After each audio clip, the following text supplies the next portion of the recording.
Alors dans cette nouvelle vidéo aujourd'hui, je vais vous montrer comment résoudre un lab. Donc ce lab dans Hack the Box, ce lab-ci, donc c'est un lab very easy sur une machine Linux. Donc on va faire ce lab ensemble.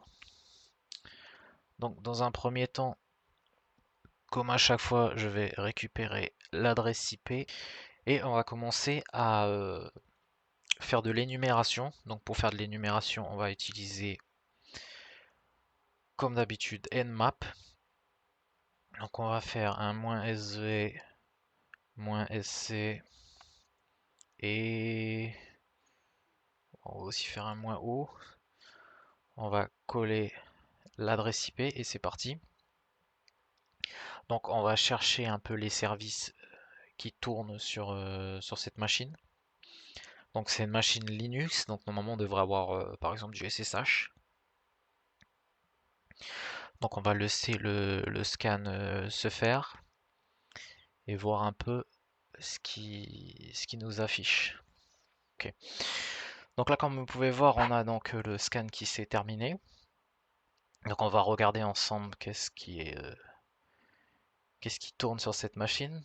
Donc déjà très intéressant, on a un telnet donc sur le port 23. On a un telnet et c'est tout. Donc on voit que ça tourne bien, que la machine c'est bien une machine avec un kernel Linux. Mais donc on a telnet. Alors telnet c'est intéressant. Telnet c'est très intéressant parce que à la différence de SSH, tout ce qui passe dans Telnet n'est pas crypté. N'utilise pas de cryptographie, tout ce qui est à l'intérieur n'est pas chiffré. Donc on va essayer de se connecter à un Telnet. Mais avant ça, dans ce lab, on va vous demander une série de questions que vous pouvez répondre par vous-même en faisant des petites recherches. Donc j'ai déjà répondu aux questions. Ok, donc des questions assez simples comme qu'est-ce que l'acronyme VM, donc Virtual Machine. Euh, what service do we use to form our VPN connection into Hack the Box Labs? Bah, on utilise OpenVPN pour se connecter sur le même réseau que les machines avec un proxy du coup, un VPN pardon. Et voilà, ce genre de petites questions-là, là, vous pouvez voir les réponses. Et à la fin, donc, on va vous demander de émettre un flag. Et donc, c'est ce qu'on va fouiller ensemble.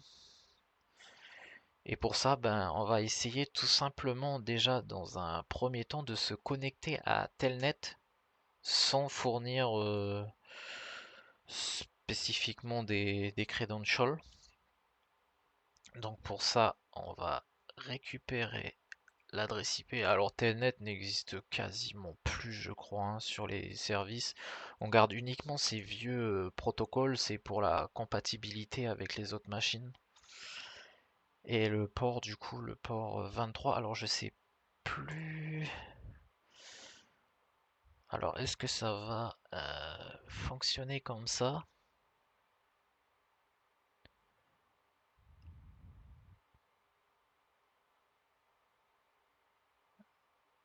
Ok. Alors il nous demande un mot de passe. Si on met nul, password nul, user, un password nul.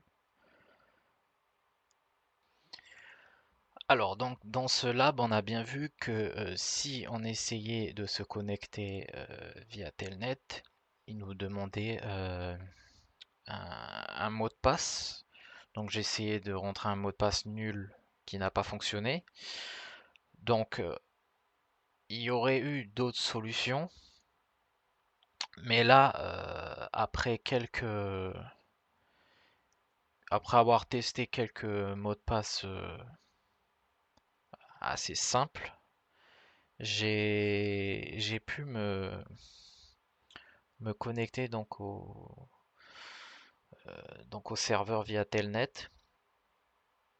parce que là c'était une machine, enfin c'est une machine very, very easy, et donc il n'y a pas eu besoin vraiment de tenter des choses. Donc en fait, au bout d'un moment que j'ai essayé quelques mots de passe, des usernames simples, euh, enfin un mot de passe en l'occurrence. Donc là j'ai juste eu à rentrer route, et du coup vous êtes route avec cet utilisateur. Donc là, vous êtes sur le serveur, donc on sait que c'est un serveur Linux. Si vous êtes uname, vous voyez que vous êtes sur un serveur Linux. Vous faites who am I, vous pouvez voir que bah, du coup vous êtes root. Et du coup, pour chercher le flag, vous faites ls. Et vous avez le flag qui est juste ici. Donc après, vous avez juste à faire cat flag et pour lire le flag. Donc pour ça, je vous laisse le faire. Et donc voilà comment faire cette machine en particulier. Et bah, du coup, et avant ça, bien sûr, comme je vous avais dit, répondre à des questions très simples. Vous avez juste à faire des petites recherches et vous pouvez cliquer ici sur le hint pour avoir des indices pour vous aider. Mais généralement sur ce genre de lab qui est très facile, vous n'avez pas besoin d'utiliser ceci, une simple recherche Google suffira. Donc voilà, c'était tout pour ce lab. J'espère que cette vidéo vous aura plu et on se retrouve pour une prochaine vidéo.